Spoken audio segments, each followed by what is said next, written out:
Welcome to today's webinar. I'm Rudy Lara. I'm a member of the Board of Governors of the Beverly Hills Bar.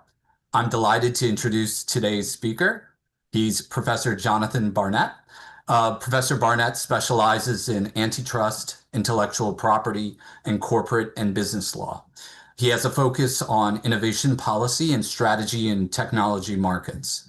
Professor Barnett is director of the Media, Entertainment, and Technology Law program at USC Law School. He's published in the Harvard Law Review, Harvard Journal of Law and Technology, Yale Law Journal, Journal of Legal Studies, Jury Metrics, Review of Law and Economics, and that's just to name a few. He also regularly comments in the press and at conferences on legal and policy issues concerning antitrust and intellectual property. In 2021, Professor Barnett authored his first book, Innovators, Firms, and Markets, The Organizational Logic of Intellectual Property. And last year, Professor Barnett returned with his second book, The Big Steal, Ideology, Interest, and the Undoing of Intellectual Property. Today, Professor Barnett will be discussing The Big Steal and several of his critical findings in that book on the transformation of copyright law and how creative industries have responded to the changes in IP protections for content owners. So we're honored to have you, Professor Barnett. And with that, I'll be passing the mic to you. Thank you. All right, Rudy, great to be here. It's a real pleasure to speak in front of the association today. The book that I'll be presenting, The Big Steal, represents several years of research and writing, and it sits on top of almost 2 decades worth of legal and economic analysis of the way in which IP rights impacts the way individuals and companies can turn ideas, whether they're creative ideas, technological ideas, into revenue. My focus is on the strategies that businesses, with the advice of legal counsel, use to achieve that objective. And my second focus is on having the right IP laws in place to advance the public's interest in the most robust creative economy and innovation economy we can have. All right, I'm going to share my slides here. Just one moment.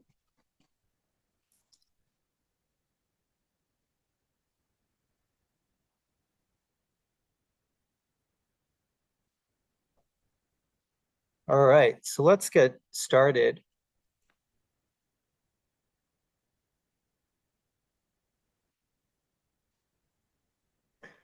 All right, this book is what I call a big IP shift. This is a fundamental and I think under-discussed transformation in the strength of IP protections, both on the creative side and on the tech side.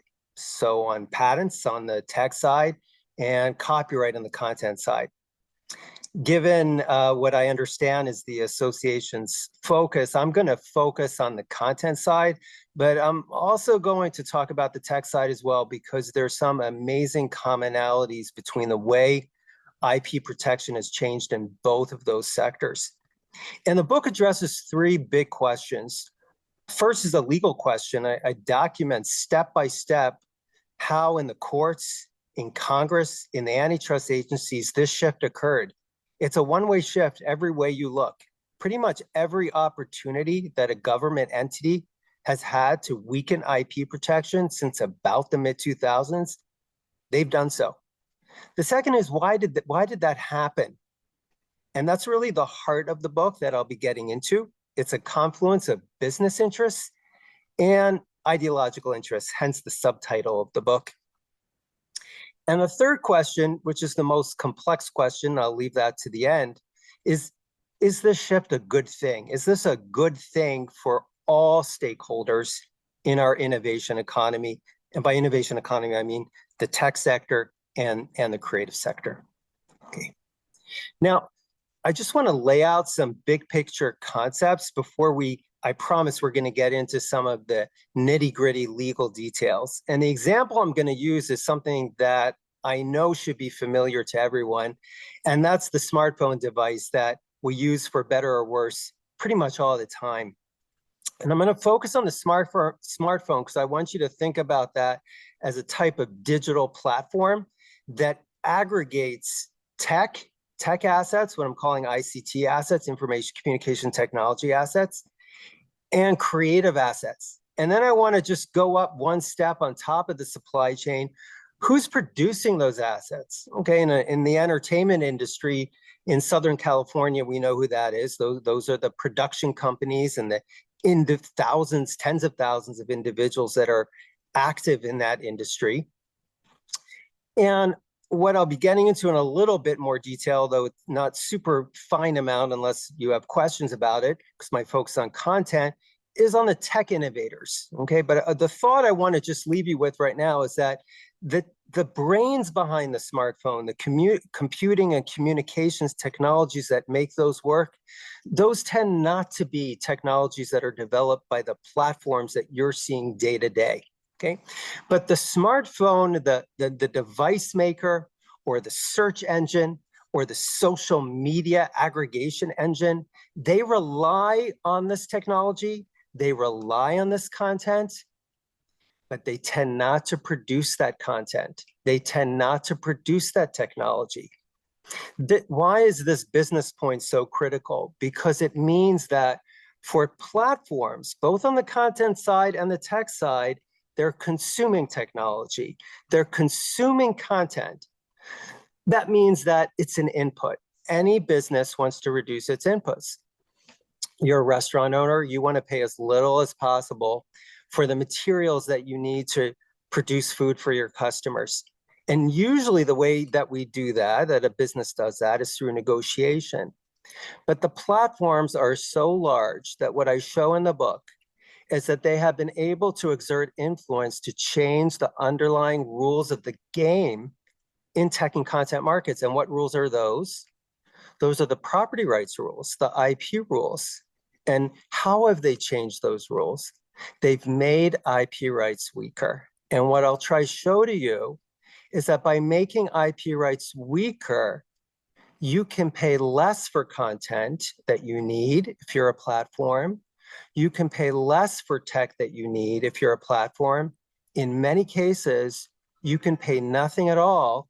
And if you change the rules of the game the way that you want, it is all perfectly legal. In a nutshell, that is what this book is about. Let me illustrate this for you through the concept that's a common term in Silicon Valley, commoditization. Let's just explain that with an example. Okay, back in '94, Netscape is a startup. They come out with a new product, Navigator, internet browser. They're the pioneer. They sell it for free to home users, about $40 if you're a business user. Microsoft views this as a competitive threat, and within a year, working 24 hours around the clock, spending hundreds of millions of dollars, they largely replicate the technology. You get Internet Explorer, given away for free in Windows. It's in Windows with no increase in the price. Now, did Bill Gates just burn hundreds of millions of dollars for nothing in 1 year? No, not at all. Because Netscape could not compete anymore when it could not charge anything for its product. Because unlike Microsoft, that product wasn't subsidized by anything else inside its bundle. Netscape had no bundle. Microsoft did. What the tech platforms have done, I argue in this book, is to attempt to commoditize content and commoditize technology. Now, consumers often like this because they get stuff that they used to have to pay for, let's say $15 for a CD. You get that for zero. Not only do you get that CD for zero, you get all the CDs in the world for zero. But what does that do for the incentives of the record labels and the artists they support? That's also what this book is about. Now, why have I shown you the Microsoft Netscape commoditization strategy, which doesn't have anything to do with changing IP rules? Consider what Microsoft did here. It took a big gamble. It spent hundreds of millions of dollars. It might not have succeeded in replicating Navigator. It might not have succeeded in attracting users to migrate away from Navigator, which was very popular, over to Internet Explorer. So that was a big gamble. You can achieve roughly the same outcome by lobbying and advocating to reduce or eliminate IP rights over your competitor's technology. If that's their only product, they won't be able to compete with you. You'll get that technology and incorporate it into your bundle. That too is what this book is about. Now, how do I know? Why am I so sure that digital platforms don't like IP? Because you might be skeptical about that. Because I should be clear that most of the large tech platforms spend considerable amounts of their revenues on R&D. They themselves are innovators to a certain extent. But how do I know that they don't like IP rights? Well, what I did is I collected all of the amicus briefs filed in US Supreme Court patent-related cases over a 10-year period. Without going into each and every group here, if you look right at the bottom of the slide, you'll see that platform firms filed 77 briefs in those cases. And they took a position favorable to the alleged infringer almost 80% of the time. They took a position favorable to the patent owner about 1% of the time. Now, I want to draw your attention to another statistic, which I'll bring back in later. If you go right at the top of the screen, venture capital firms who back innovators, what percentage of the time do they favor the patent owner? 100% of the time. So I'd like to keep that in mind when we get to the third question about whether what's happened is good for the innovation economy. What about in copyright? Here I collected briefs from the Supreme Court, the Second Circuit, and the Ninth Circuit. Let's look again at the bottom of the screen where you've got your search engines. What percentage of the time do they favor the alleged infringer? Almost 90%. Copyright owner? About a little bit more than 5%. Unsurprisingly, if we go to the top of the screen, the constituency that produces the content that fuels search engines, because otherwise there'd be nothing to search, favors the copyright owner about 3/4 of the time. Okay. So the reason I collect this data is because there's lots of arguments about whether strong IP, weak IP, whether it benefits certain industries or not. And a lot of that is very theoretical. But an easier and arguably more reliable way to ask whether IP rights benefit or harm a certain industry is just to see what does that industry actually think about it. And we can see that through the amicus briefs that have been filed.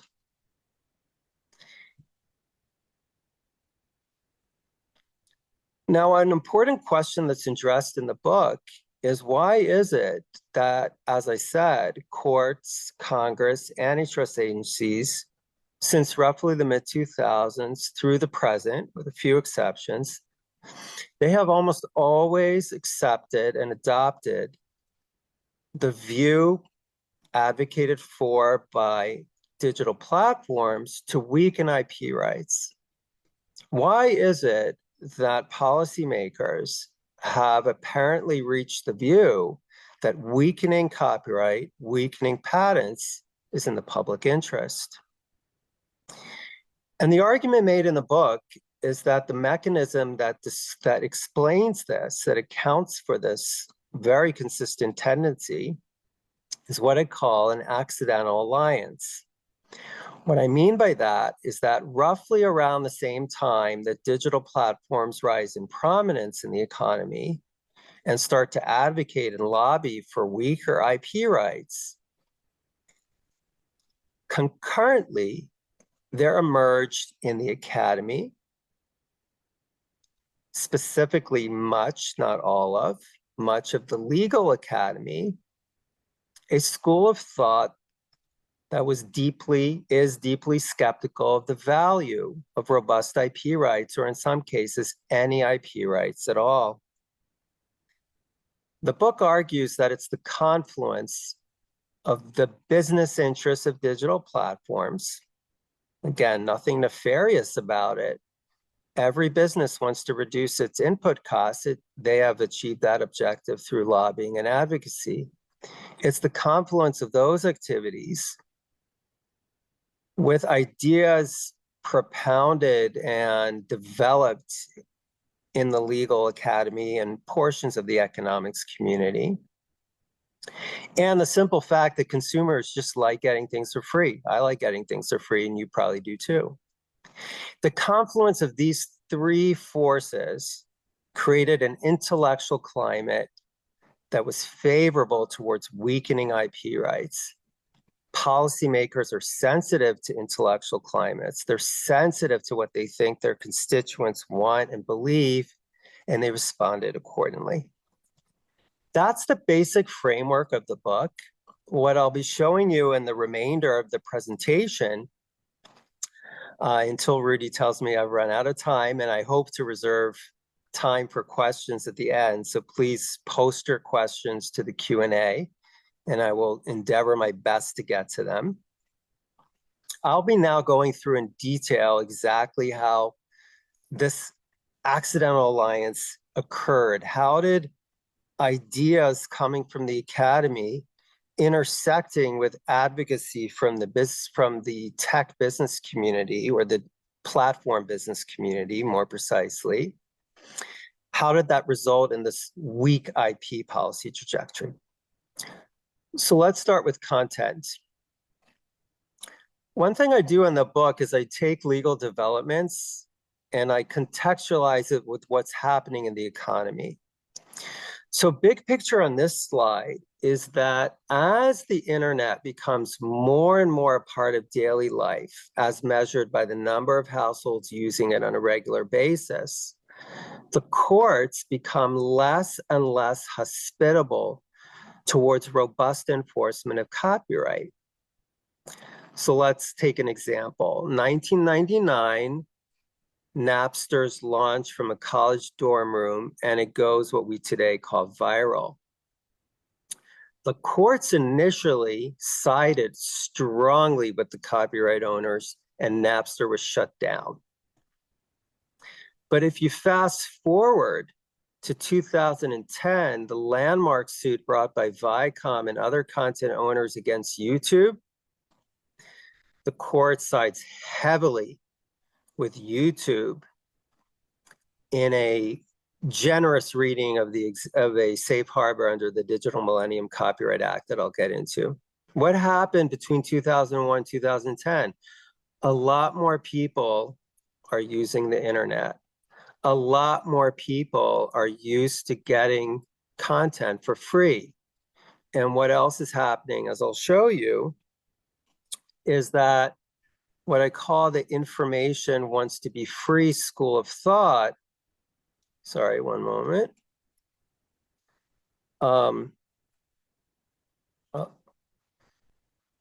In the academy, the information wants to be free school of thought, which is a slogan that I take from some of the writings of IP skeptical commentators, starts to develop. And so we have, on the one hand, advocacy from platforms who have a natural business interest in weakening copyright, the public's interest in free stuff, and the academy's advocacy on public interest grounds that weakening copyright would be a good idea. Now, what's happening in the market to the entities that produce content? Let's look at the music industry. When Napster's launched, the US music industry is in great shape. They're at peak revenues of roughly $22.5 billion on recorded music sales in 1999. That falls to $10 billion by 2010, roughly cut in half, obviously, more than half. The copyright owners argued successfully in the Napster litigation, but pretty much unsuccessfully thereafter, that weakening copyright, or the inability to enforce copyright, was hurting the ability to capture profits on music, which in turn would hurt their ability to invest and promote new artists.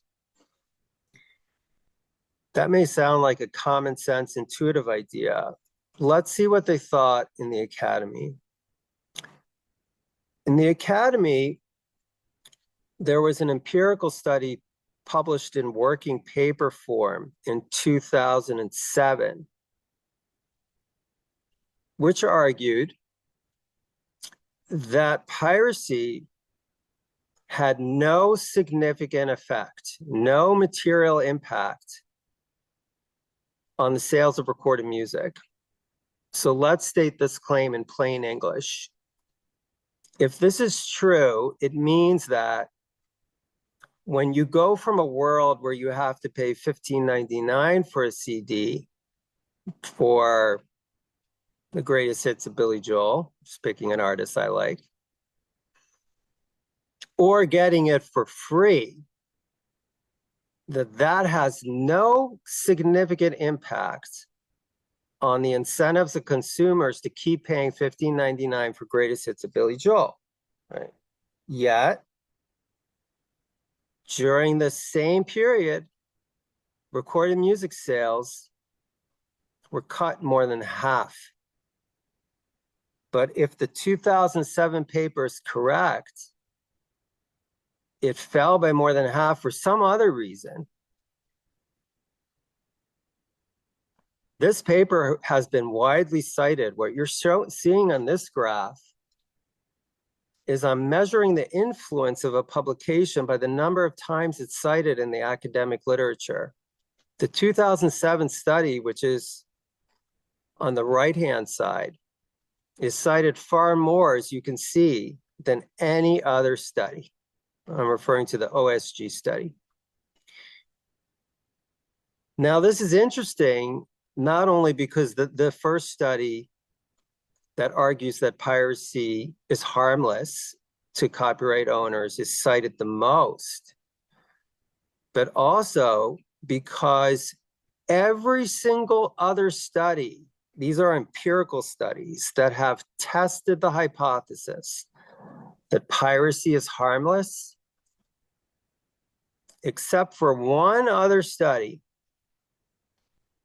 reaches exactly the opposite conclusion, meaning there are roughly 30 studies on this graph, and all but two confirm the common sense assumption that when you offer something for nothing, almost everyone takes nothing, takes the free version rather than the pay version. And of course, that would explain why recorded music sales fall in half. But what this graph is illustrating in a quantitative way is that the dominant view in the academic literature is that piracy is not a big deal. And why is that important? Because if the Academy is telling the courts that piracy is not a big deal, then when we move forward from 2001 to 2010, and the district court judge in the Southern District of New York is wrestling with whether or not to shut down YouTube or not, or to make or order YouTube to pay royalties to compensate content owners, that judge might be led to believe that it's really not such a big deal whether or not the content owners get compensated or not. And that's the accidental alliance in action. One of the contributions of the book is not just to state this as kind of a general idea or a rhetorical observation, but actually to show numerically how influence moves from the Academy into the courts. All right. What this slide shows you are specifically the key legal steps in the unraveling of copyright from roughly the mid-2000s. The first key step is the expansion of fair use and what I would call the virtual displacement of the four-factor test by the single factor of transformative use. This is often attributed to the court's opinion in the Campbell v. Acuff-Rose case in 1994. But in fact, what I show in the book is that it's only starting the mid-2000s that courts start to cite to that opinion for the proposition that fair use should be applied broadly to protect transformative use. If you look at the commentary in the Campbell opinion shortly after it was issued, most commentators, in fact, I would say almost all commentators, thought it was a narrow decision just about parity, not really a big deal. And in fact, that was true until about the mid-2000s.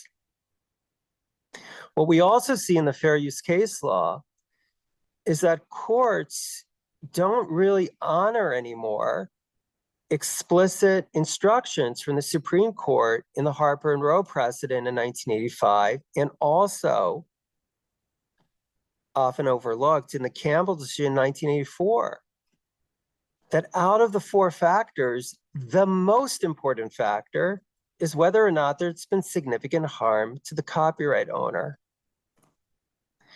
So what you're seeing is, as internet usage increases, as the information wants to be free school thought exerts influence, courts expand the fair use exemption in a way that it never existed historically under US case law, and arguably for which there is no precedent under governing Supreme Court case law.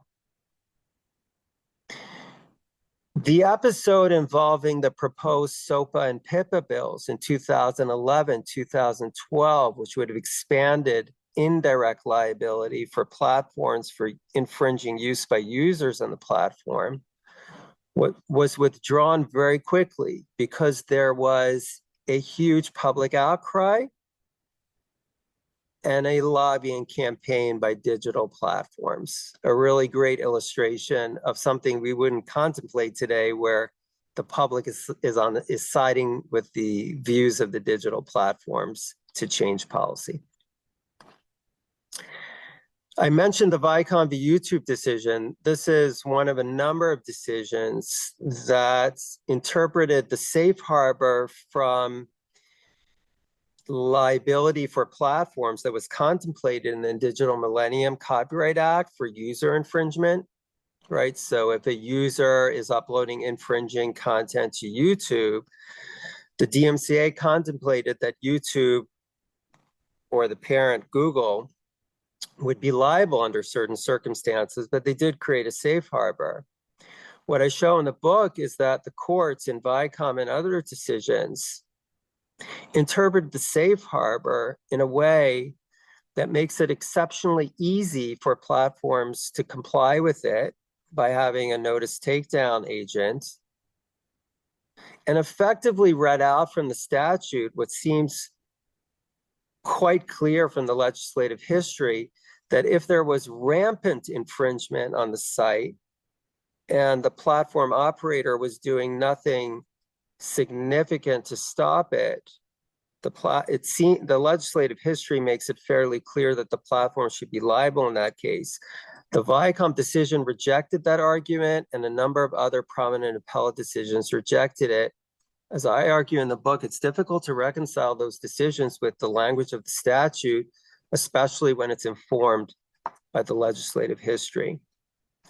The real culmination of the transformation of copyright by the courts in a way that unilaterally favors the interests of platforms, or what I call sometimes aggregators, over content creators, or the Google Books and the companion decision known as Hathi Trust.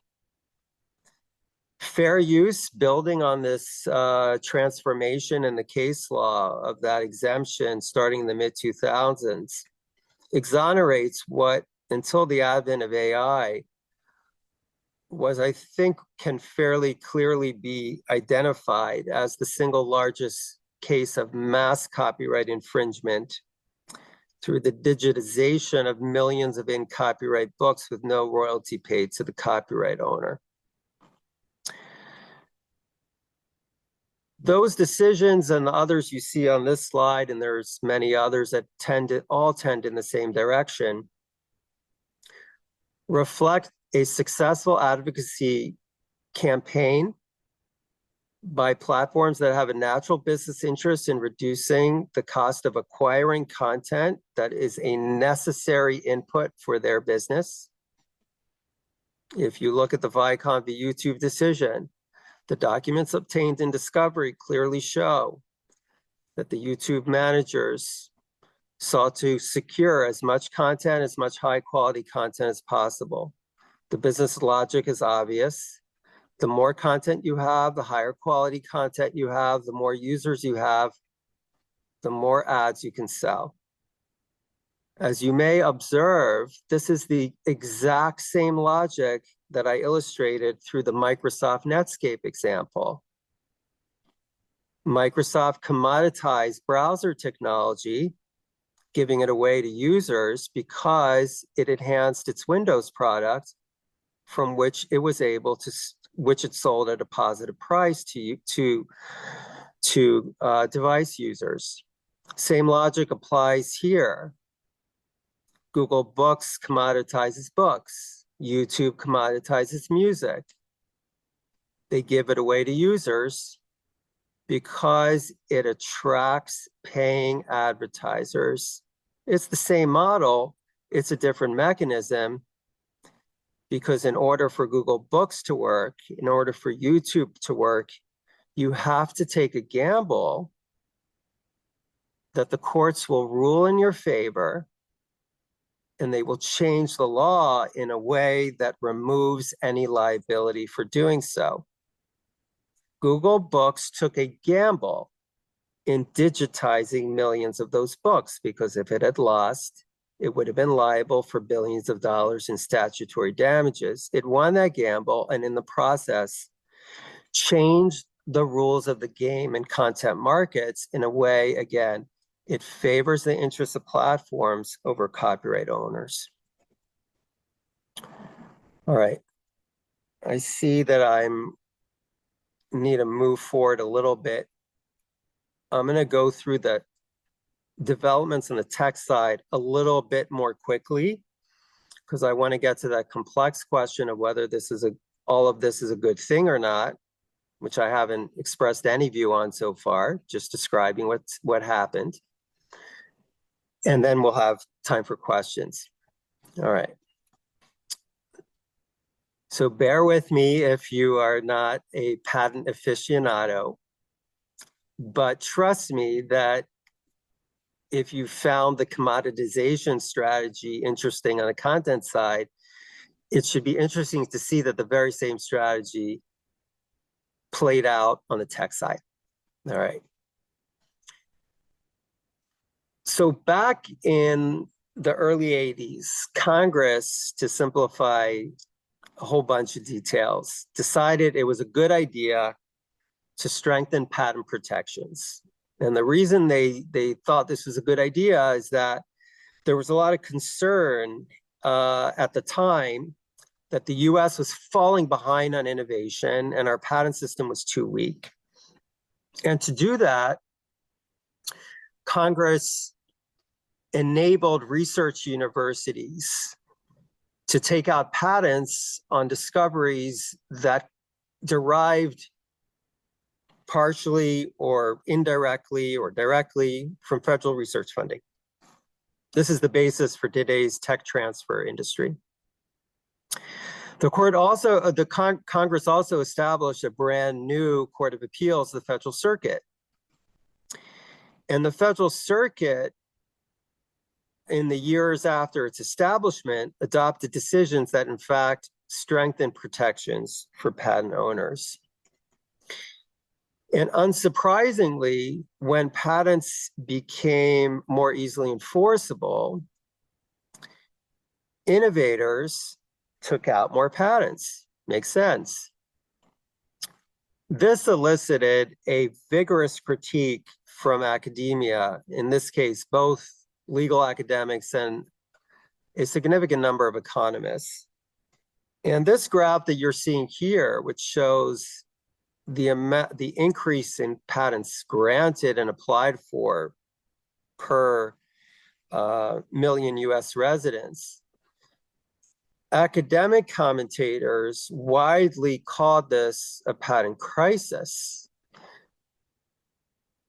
And there were a number of books published in the mid-2000s attacking the courts for strengthening patents, arguing that it would actually slow down innovation by imposing licensing fees, by incentivizing more litigation, by hindering the free flow of ideas.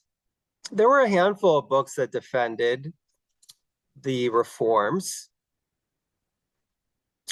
What this graph shows you is that books that favor reversing the reforms, weakening the patent system, are cited far more often than the two books at the bottom that defend the patent system. And the most popular book of all, as measured by citations, is the second from the top, which argues for the complete abolition of the patent system. As you can see, we have the same influence mechanism in play. IP skepticism becomes the consensus view in the academy. And if you anticipate, if I'm correct in arguing that this should then have an effect on the decisions of courts and other policymakers, we should start to see the patent system being weakened, just as academic commentators are urging. These are other variations on IP skepticism that grew out of the academic literature. I want to draw your attention to just one here. I know this is not of direct interest to some of the audience, but I want to show the exact same mechanism at play. There's a well-known article published in a prominent journal in 1998, which says that a recent policy development at the time, which had extended patent protection into for certain biotechnology inventions, which in fact became the basis for the biotech industry, biopharmaceutical industry. Now, this is a terrible idea because it would hinder, suppress innovation by entangling scientists and companies in licensing negotiations and litigation. This remains the most widely cited article on this particular hypothesis, known as the patent thicket hypothesis. This study, published in 1998, this time on your far left-hand side, has also been tested empirically over and over. And in the large majority of studies, when empirical researchers actually go out into the biomedical industry and attempt to see whether more patents in the industry are hindering innovation, are hindering the development of new therapies, they find little or no evidence of any such patent thicket. But as you can see by the height of the bars, the study, the first study that asserts this as a hypothesis, continues to be cited far more often than the empirical studies that find no evidence. As you can see, the bars in some cases are so low for those studies, which are meticulous studies in many cases that take years to produce. They're barely cited. Again, this is a quantitative illustration of a consensus view that patents are a bad idea in the biomedical industry. Those ideas developed in the academy have actual policy impact. In the most important development in 2006, the Supreme Court reversed a century-old tradition in US patent law and withdrew from, abrogated the existing presumption that a patent that is shown to be valid in court, shown to be infringed in court, almost automatically results in an injunction, which would seem to make sense if a patent is like a property right. In fact, by 2018, the court ruled that a patent, in many cases, is not a property right. Exactly the type of idea that was being put forward in the academy. I'll just identify one other key policy development. A statute known as the American Invents Act in 2011 created the most generous mechanism in the world, to my knowledge, that allows patents to be opposed as being invalid in a special tribunal anytime after issuance. So in year 19 of a 20-year patent term, the patent owner could lose its property right. Digital platforms and other vertically integrated technology companies were among the leading advocates for that statute, and they are among the leading users of the tribunal. Again, this is, as in the content side, this is changing the rules of the game in a way that reduces the cost of acquiring your input. Let me explain what this means on the tech side. Let's go back to the smartphone example. If you are a producer of a smartphone device, but you do not internally develop the computing and communications technology that makes it work, you need to license that. Perfectly natural. You want to pay as low a licensing fee as possible, and you're going to use your negotiating leverage to do that.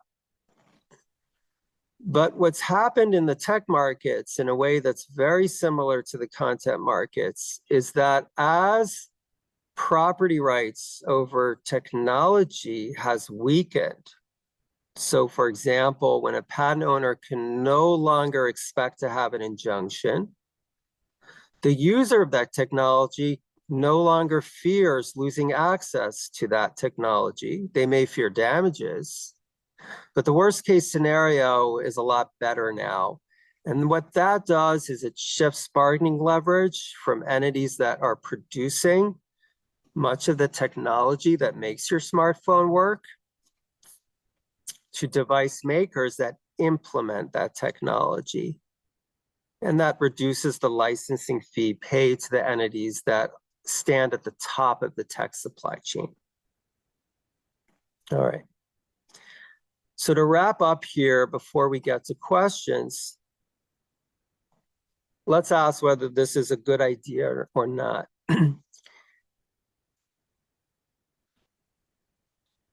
And one idea that I've tried to argue throughout my career is that IP has two functions, and we often just focus on one, the incentive function. That is part of its function. We need profits to be there for people to invest in creative properties and new technology. But something that's often missed is that we also need IP rights to make deals, to make markets. And by making deals and making markets, IP rights often make it easier for the smaller firm, for the smaller entity to enter the market. And let me illustrate this through an example that some of you may be familiar with, but maybe not familiar with all the details. And I promise this is from entertainment, not tech. Back in 1996, a company called Marvel Comics that you might have heard about was in economic distress on the verge of bankruptcy. In 2009, that same company, now known as Marvel Studios, is sold to Disney for $4.25 billion. So how is it that in less than 15 years, they could go from zero to $4.25 billion? And this almost entirely rests on the IP system. What happened back in '96 is that Marvel Comics, not doing too well because comics weren't so cool anymore, decided to try and save the company by licensing out some of the characters to major movie studios. And they had two big hits, Incredible Hulk and Iron Man. Marvel then thought that they could make even more money, which was true, if they had their own studio. But to do that, they needed about $500 million. Through an entity that does not exist today in the same form, Merrill Lynch, they were able to secure that money, guaranteed by a third party. But why was IP so critical here? Not only because IP obviously protects the Marvel characters, but because in an innovative financing transaction, IP was used as the collateral for the Merrill Lynch loan. Why do I like this example? Because much of the critique of IP is that it's a tax. It's a tax on consumers. It's a tax on other creators. It reduces value. It takes away value. That's not what happened here. It created $4.25 billion in value that otherwise would never have emerged. Not only that, it enabled a new entrant into the studio market, incentivizing both innovation and making the market more competitive. In fact, if we look at the development of the digital content markets, since the bad days of the early 2010s, where I showed you the music industry was struggling, we now know today the music industry is doing great, right? Private equity funds are buying IP portfolios in the tens of millions of dollars, hundreds of millions of dollars. So something must have changed.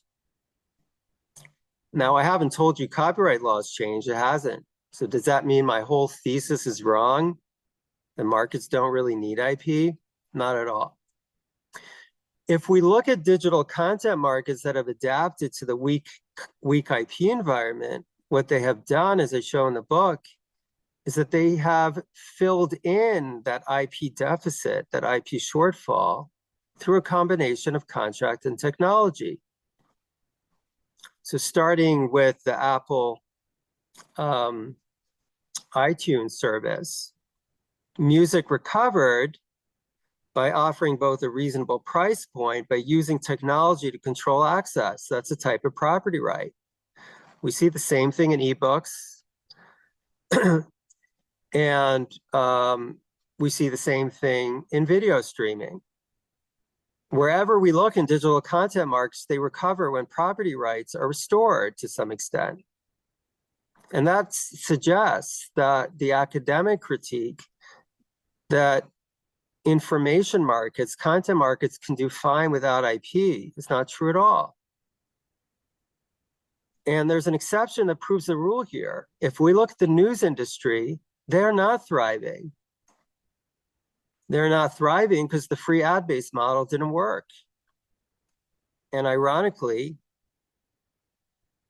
they rely today in many cases on philanthropy. And who are among the biggest philanthropists of the news industry?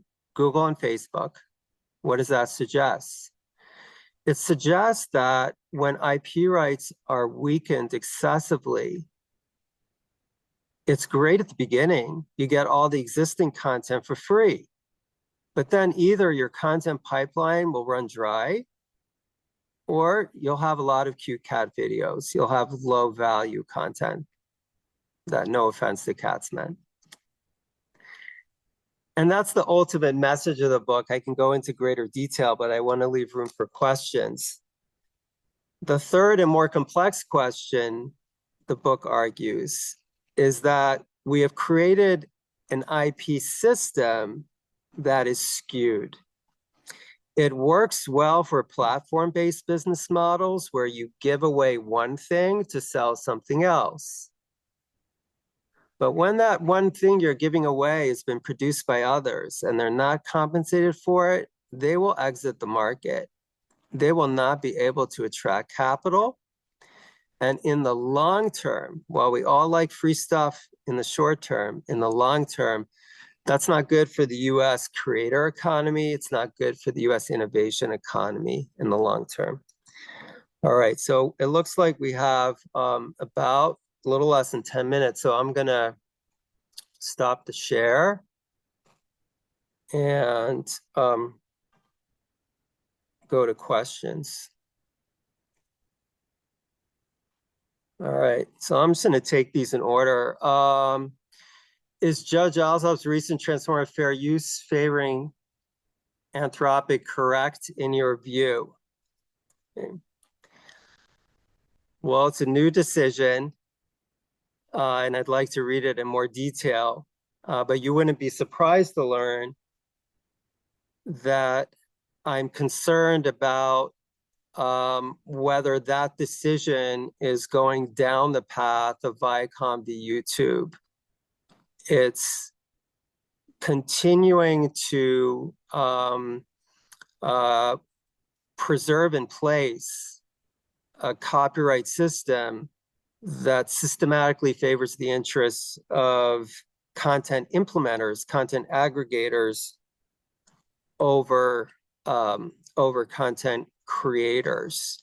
And one other thing I'd like to add on this, which was later in the slide deck, but we can talk about without slides, is that it's often asserted, and I understand this view, the concern, it's a reasonable concern, that if we enforce content overly rigorously or enforce copyright overly rigorously in the AI ecosystem, it's going to slow down the market, it's going to kill the market, because the model and the app developers won't be able to develop their training sets. This is exactly the argument that was made at the birth of the internet, or the civilian internet. And the reason I'm skeptical of this argument is that if we look at the history of US creative markets and technology markets, when those markets are what I call IP intensive, there's a lot of IP rights, they're enforced rigorously. In fact, we have few longstanding examples, I'm in fact not aware of any, where that situation causes the market to seize up over any significant period. Instead, what we see is that markets are really good at coming up with licensing structures, cross-licensing structures, on the tech side, pooling structures, that both deliver revenues to entities that are responsible for innovating, creating content, and allow a free flow of content to those who implement. So I'm not going to make a specific view on that particular decision, but I am concerned about the direction of the decision. Okay, next one. Is there any hope for content owners? And in the case that there isn't, to make a living from content, what hope do we have for that we had when copyright was enforced? Okay, so I'm a little bit more optimistic on this, and the question may have been asked before the very end, because markets, in digital content markets, we have seen that markets have been able to kind of pivot in a low copyright environment through technology. Now, some markets do it better than others. I think the market would be better off if they were in a more robust copyright environment. And again, I want to focus again on not all content markets have been able to adapt. And that's the news industry. They have not yet been able to come up with a viable business model that is independently economically sustainable. The ones that continue to exist are in very specialized information markets where the subscription model works, or they rely on patronage, corporate patronage or philanthropic patronage. But that's got to be an inferior model in terms of editorial independence than an independently economically sustainable model. in the AI ecosystem, the news industry is again at the greatest risk because even though click-throughs revenues are reportedly modest in the search engine ecosystem, when you're using ChatGPT, so far as we know, users generally have very little incentive to ever go back to the original source, which means that there's going to be almost no revenue flowing to the original content producers in the AI ecosystem. And again, that fuels my concern about the recent decision. There's a question about Marvel owning the content it sold to Disney. I have to confess, I'm not sufficiently familiar with the details of the history of ownership of those characters. I'd love to learn more offline, but I'm not sufficiently familiar to address that. Okay. What are your thoughts on lawsuits brought forth by major record companies against AI music companies such as Suno and Udio? Again, similar thoughts here. I think the history of content markets show that content markets are good at coming up with licensing solutions that work for all stakeholders. And in order for that to happen, and in fact, in the AI ecosystem, there are already startups that are developing these types of licensing solutions.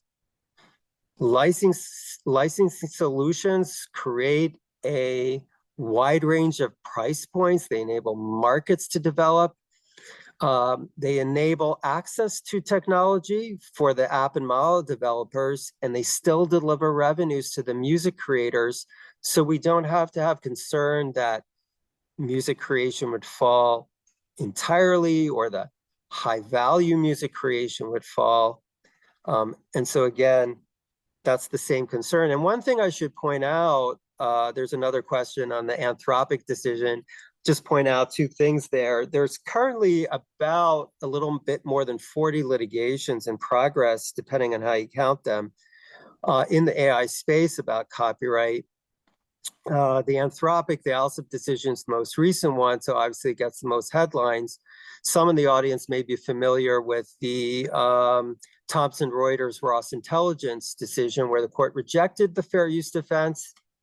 And I should also bring to the audience's attention, and I think I may have to end here, the key decision by the US Supreme Court in the Warhol estate case, where the court specifically admonished the lower courts for overly expanding the fair use exemption in a way that could be inconsistent with the architecture and the intent behind the copyright statute as a whole. And I'll just leave the audience with that thought, because lower courts that pay attention to that decision should detect that there seems to be a pendulum shift of some magnitude in the court's appreciation for the importance of copyright.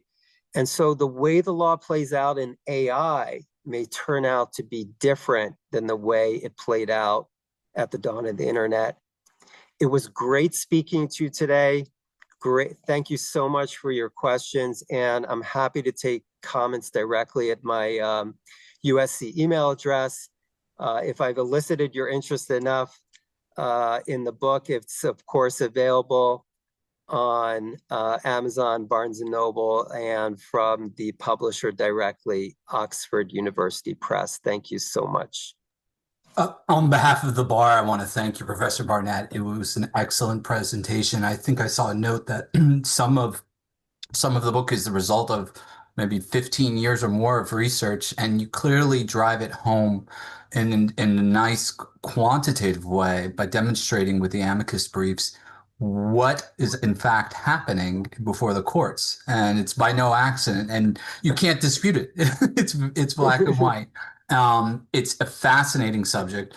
I think we're going to have you back. The dynamic between performer and the platform we're seeing play out time and again. I think there's a recently in the last few years, we had a well-known comedian who decided to streamline to bypass the platforms. But I think, and not to extend it past, I know you've been talking, but I think that kind of proves your point, maybe, that this is someone of such means that they they could do it, but they had the means to do it.